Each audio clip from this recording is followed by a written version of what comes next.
Olá pessoal, boa tarde, tudo bem com vocês?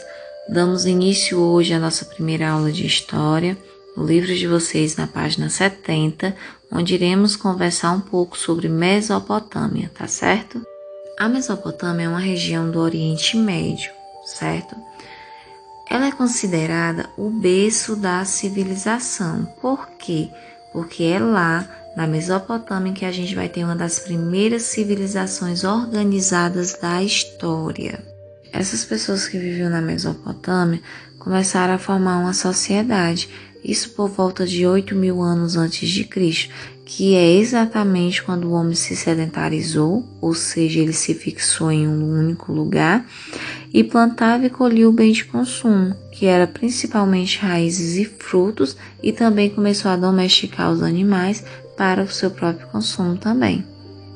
E o termo, gente, Mesopotâmia vai significar terra entre rios. Se vocês observarem o mapa, vocês poderão ver que ela fica localizada entre dois rios importantes, que são eles o rio Tigre e o rio Eufrates. Como a Mesopotâmia, gente, está localizada entre os rios, a gente chama aquele lugar de crescente fértil, que é uma região especial do Oriente Médio, repleto de terras férteis, ou seja, terras boas para o cultivo, certo? E a Mesopotâmia vai corresponder a uma parte da crescente fértil, tá bom? Agora, gente, vamos falar um pouco sobre a organização política da Mesopotâmia, tá bom? Estava distribuída em cidades-estados. Eram cidades autônomas e independentes, possuíam suas próprias leis, a economia era bem diversificada e a divisão social era bem rígida. Contudo, gente, apesar de todas essas diferenças, elas tinham características culturais bem semelhantes, como, por exemplo, a religião. Eram politeístas, ou seja, acreditavam em vários deuses. E a Mesopotâmia também, gente, ela foi dividida em duas, tá? Que era a alta e a baixa. A alta estava localizada na região norte, que era uma região pouco fértil e era próxima às montanhas. Já a baixa estava localizada na região sul, entre os rios Tigre e Eufrates.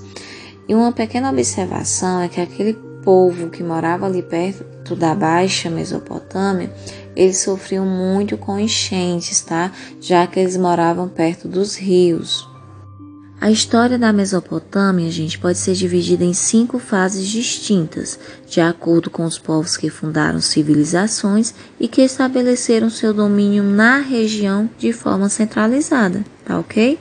Vamos começar, gente, falando sobre os sumérios, tá? Esses formaram a confederação das cidades-estados e foram responsáveis pela invenção da escrita cuneiforme, que é uma escrita baseada em símbolos cunhados em blocos de argila, certo?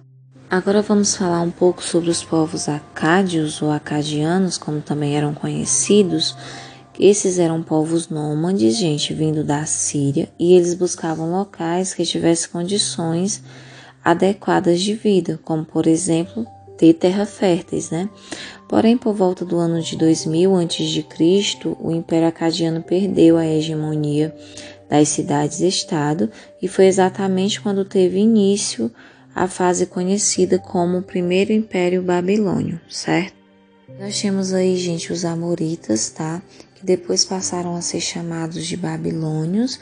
Eles eram povos de origem semitas. Eles também foram responsáveis por fundar a cidade de Babilônia. E durante quase 200 anos, eles viveram uma instabilidade interna na disputa com outras cidades-estados, tá bom?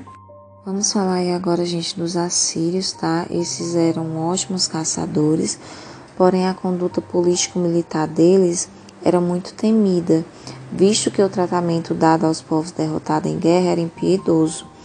Antes matavam os principais guerreiros e não poupavam nem as crianças nem as mulheres. Porém, os assírios foram derrotados pelos caldeus, que foi exatamente quando deu início aí a fase que ficou conhecida como Segundo Império Babilônio. Agora, gente, vamos falar aí dos caldeus, que foi exatamente quando tivemos a chegada do rei Nabucodonosor, certo? E também tivemos um grande fortalecimento agrícola, principalmente porque teve o aperfeiçoamento das ferramentas utilizadas nas plantações. Só o que é que acontece? Nesse segundo império, o tempo de existência dele foi mais ou menos de 73 anos e com poucos reis, pois os reis que substituíram Nabucodonosor, eles não desempenharam um bom papel. E com isso, gente, os persas invadiram, certo? E acabaram com a liberdade dos povos mesopotâmicos, tá ok? Então, gente, é isso, tá? Eu vou estar colocando quais são as atividades que vocês deverão fazer agora e sugiro também que vocês façam uma leitura da página 70 a 74, tá?